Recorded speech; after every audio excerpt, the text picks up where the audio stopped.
السلام علیکم ورحمت الله وبرکاته. ګران محترمین دوستانو، زه سید بورغه حقیار نن یو ځل بیا تاسو درنه حضور ته د ښکلي شانته ویډیو سره حاضر شوم. ګران محترمین دوستانو، موږ تاسو نن نوې ویډیو په دې باره کې دی چې موږ څنګه کولای شو د بل چا د وای فای پاسورډ معلوم کړو. یعنی په ډېر اسان طریقې سره کولای شو د بل چا د وای فای پاسورډ خپل په ټلیفون کې معلوم کړو چې آیا د پاسورډ څه دی او څنګه پاسورډ یې راچول دي. د وای فای په ډېر اسان طریقې سره موږ تاسو خلاصولای شو. که چیرې غواړئ چې سره مو په خلاصي نو تاسو دا ویډیو مو سکپ کړئ، ویډیو تر پای پورې وګورئ. کوم چې راته نن ویډیو خوښه شوې وي نو زموږ د سید حقیار یوټیوب چینل ته سره سبسکرایب کړئ، د ګنټې نشان پر وروسته ویډیو ته لایک هم ورکړئ چې تر هر څه مخکې زموږ داسې ناولت په پورې خوندور ویډیو تر تاسو پورې درورسیږي. ګران محترم دوستان، د هر څه مخکې موږ تاسو یو براوزر ته ځو. مثلا زه کروم براوزر ته ځم. کله چې کروم براوزر ته لاړو دلته به د سرچینګ په ځای کې تاسو د ګران اي پي کی ټچ به سرچ کړئ. اي پي کی ټک ټي یو سی کی ټک اي پي کی دا به تاسو سرچ کړئ. کله چې مو سرچ کړئ دا صفحه تر خلاصيږي، تاسو پر دغه اي پي کی ټک باندې بیا بدل ته کلیک ووهئ. پر دې ځبانی کله چې مو کلیک کړئ دا صفحه در خلاصيږي. کله چې دلته راځي بیا پر دغه لیکای باندې پر دغه صفحه پر دې ځبانی بیا به تاسو دلې هم کلیک ووهئ. کله چې پر دې ځبانی مو کلیک کړئ دلته به سلاندې راځي مو تاسو سره ګورئ دا صفحه ته خلاصي دلته لاندې راځي سره ګورئ. دا اپلیکیشن دی دا چې ډاونلوډ دی دلته مو تاسو د ډاونلوډ خانه راځي پر دغه ډاونلوډ اپشن باندې به تاسو کلیک ووهئ. کله چې مو کلیک کړل دلته مو تاسو پلی سٹور ته بیاي دا اپلیکیشن دی. دغه اپلیکیشن په دغه طریقه سره تاسو کولای شئ دغه اپلیکیشن لاس ته راوړئ. که چیرې له پلی سټور راسو پیدا کېدل یو څه مشکل ګرانڅانو په دغه چې دغه لاس ته راوړئ خپل موبایل کې مو انسټال کړئ بیا نو وروسته موږ تاسو راځو دغه اپلیکیشن را خلاصو. تاسو وګورئ دغه اپلیکیشن دی، بیا پر دغه اپلیکیشن باندې تاسو کلیک کوئ دغه را خلاص کړئ.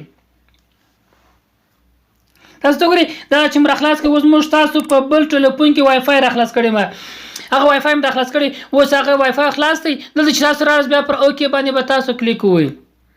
کله چې مو کلیک کړئ دا صفحه ته راځي. اوس خو موږ تاسو په بل ټلیفون کې سره دی د بل چا وای فای دی خو هغه را سره خلاص اوس وای کوډ څنګه معلوم وو نو موږ تاسو بیا راځو پر دغه وای فای لیست باندې به تاسو کلیک ووهئ. کله چې مو کلیک کړئ دلته به تاسو ټیک مار پر ولګوئ بیا به کانټیکټ کړئ پر ځای باندې. کله دا صفر ترال دا اوفته دغه بخ مشتاز اون په دا پرو دا اون کو تاسو ګوري هغه وای فای را خلاص او پاسورډ مشتاز نه معلومیږي. اوس نو دا ګور بس دا پر دغه پریږ دی بس تاسو نه راوځي دلته رااله زموږ بیا تاسو ټیک مار کړئ. کله چې موږ بیا دا ټیک مار کړئ بیا پر دغه الاوس اچوز باندې به تاسو کلیک وي. کله چې مو کلیک کړئ دا صفر تر خلاص دغه وای فای ګور کریم الله په نامه دا وای فای دلته مشتاز تر پیدا سو.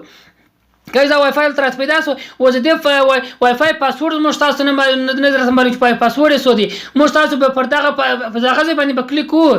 کله چې مو کلیک دا ایډز راځي دا به ایډز به کاټ کو دغه صفه تاسو ته ګورئ دلته لیکل شوی دی کریم الله دا وای فای لیکل شوی دی تاسو ګورئ کریم الله پاسورډ څنګه معلوم وو. اوس به تاسو ګرانڅانه پر دغه اپشن دا یو نه دا پاسورډ دی دا کنه دغه پاسورډ نه دی دغه اپلیکیشن دغه برنامه څخه دغه پاسورډ جوړي. تاسو چې د پاسورډ په ځای کې ورکړئ بیا د خلاصيږي تاسو به دغه کاپي اپشن باندې کلیک کړئ دغه ډاونلوډ کړئ دغه بل کس وای فای پاسورډ په ځای کې ورکړئ لسی هغه پاسورډ خپل خلاصيږي. کله چې د کاپي باندې کلیک کړئ دا کاپي سو تاسو ګورئ پر دې کلیک دا چې کاپي سو اوس نو موږ تاسو راځو د بل چا وای فای راخلاصو وای فای باندې ټیک مار ولګوئ دا وای فای سره خلاص کی. تاسو وګورئ کریم الله په نامه وای فای کریم الله باندې نوم کلیک کړئ د اوس تاسو پاسورډ غواړئ پاسورډ چې موږ تاسو راکې پکړی هغه صرف د لیپ کې پیسټ کړئ دی هغه لیکلي چې موږ تاسو دغه سره واخستل هغه به تاسو د لیپ کې پیسټ کړئ. کله چې مو پیسټ کړئ بیا به اتصال منه چې ورسره وصلوي دغه پر تاسو کلیک پروي. کله چې مو کلیک کړئ تاسو وګورئ دلته راځي موږ تاسو وای فای وسره ساده وګورئ په ډېر اسان طریقه سره رقم تاسو وای فای وصله وایسي. دا موږ تاسو د ټلیفون انټرنیټ کارت څه باندې کنه د ټلیفون انټرنیټ هم پرایله تاسو ته ګوري ډیټا هم پرایله د وای فای مخلاص کړئ. اوس نو ډیټا ځنی کارت سو وای فای پر چالان سو ا د بل چا د موبایل وای فای تاسو په دغه طریقه سره کولای شئ چې خپل د موبایل سره وصل کړئ. یعنی مثلا د بل چا د وای فای پاسورډ په دغه طریقه سره تاسو په ډیر اساني سره پیدا کولای شئ او لاس ته ځنی راوړلای شئ. والسلام.